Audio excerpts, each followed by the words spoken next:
What's going on, good people? Welcome on into the Delmarva Sports Insider, the only live and local show dedicated to giving you all local sports all the time.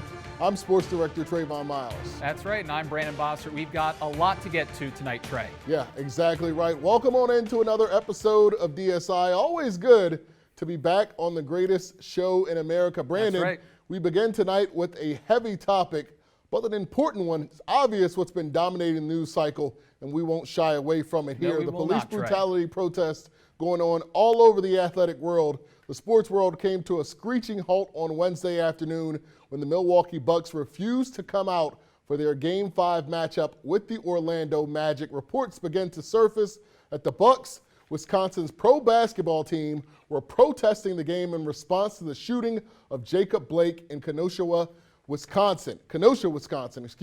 It later came out that the team was on the phone with the Wisconsin Attorney General in hopes of getting justice for this case. When it was revealed the other teams were thinking of doing the same, the league postponed all of the day's games. That's right, Trey, and it wasn't just the NBA participating in this. The WNBA also postponed games. The defending champion Washington Mystics making a profound statement wearing shirts that spelled out Jacob Blake on the front with painted bullet holes on the back. And instead of holding games, the league held a forum by the players on ways they can be more instrumental in change in their communities. And of course, right here on the shore, a few prominent voices speaking out against what they've seen. Former Delmar star Shane Leatherbury, very vocal via Twitter. He makes a point that these protests aren't left versus right. They're in fact right versus wrong. Yeah, a few coaches also chiming in on the topic. Bennett head coach Dustin Mills with an impassionate statement today that read in part, quote, "Why do we take people's suffering and boil into ridiculous one-liners?" Smyrna head coach Mike Judy also in on the act. He promoted a mission statement for the U.S. back when George Floyd was murdered. Among the demands, seriously address the systemic racism that is hindering the growth and well-being of African Americans. The unrest across the country is also hitting home with more Delmarva natives who are using their platforms to join the fight for racial equality. That's right. Altia Anderson has been very vocal over the past few months, and as you watch, please listen to understand. Here's this week's Insider interview. My teammate sent it to me and she was like, "I am so sorry." And I just stared at that video. I just stared at it because I was like, this happens all the time. Like, this happens all the time. So in the black household, in the black family, that's one of the talks. Like, you have the birds and the bees, and you have the talk of like, this is what not to do when you get pulled over by the police. Some of my friends don't think about, I have to think about, and my brother has to think about, and a lot of other black families have to think about. And I understand that some people, it's going to be hard to relate to because they can't see it. They can't see it, they don't understand it. But I think the biggest part with this whole deal is like trying to understand it, like actually look for the answers, like look for what's going on, because there's obviously a problem. It really has been crazy. And like, I was in Milwaukee, and yes, I did go to the protest. I went to the protest out there, and like, I was near Chicago, and like, I have friends that have, gone out to the protest, and that we're all doing, like, trying to do our part, and like, standing on something or fall for anything. So, and I have there's some, obviously some other people of non-color that have stepped up as well, and they've texted me, they voiced their opinion on social media. They understood what, one of my social media posts was about. They understood what it's about, and they're actually trying to learn as well. Like, they ask these questions, and I say have the conversation and make sure everybody understands what's really going on. I was talking to one of my teammates, Cameron Taylor, about it when it first happened, because we were in Milwaukee at the time, and I was just explaining to her how a lot of people around me at that time, back then, a couple months ago, were silent. They were silent. They were understanding the whole fact of silence is violence.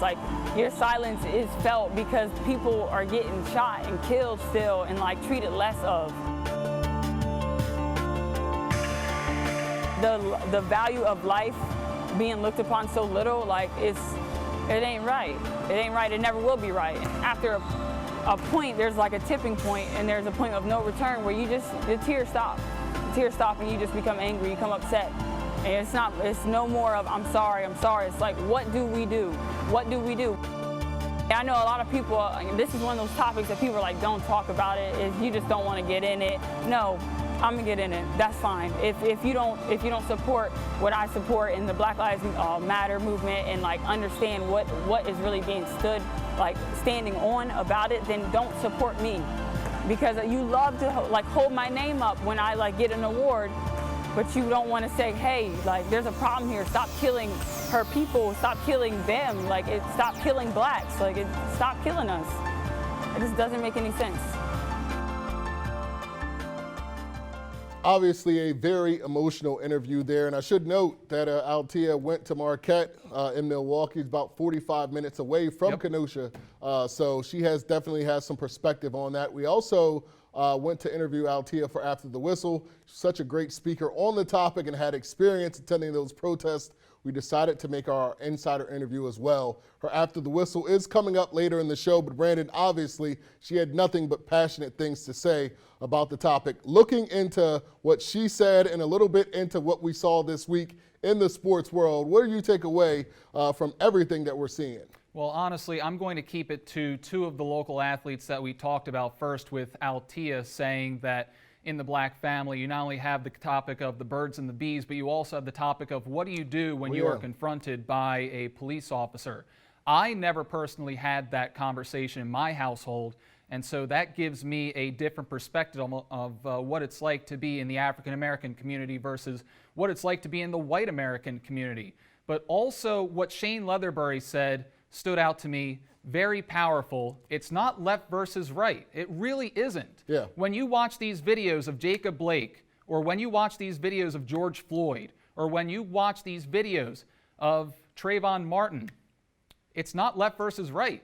It's right versus wrong. It truly is. These people should be alive right now. Yeah. They should not be dead. Yeah, and I think that is the next thing that we have to address head on is how this is being politicized, right? I mean, I don't think that standing up for equality should be politicized by anyone. I think that it should be an American value. Yes. So with that being said, that's the next thing on the list.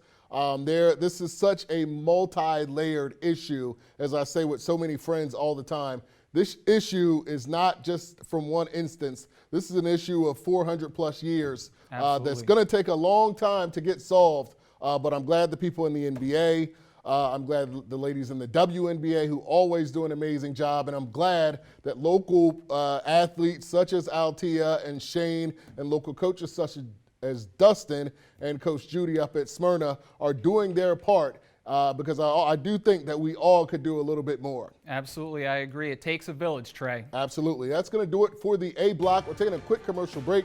When we return, we have Altia's After the Whistle. Where's the next step for this Henlopen star? That and more when the Delmarva Sports Insider returns. My name is Mike Judy, head coach at Smyrna High School, and you're watching Delmarva Sports Insider.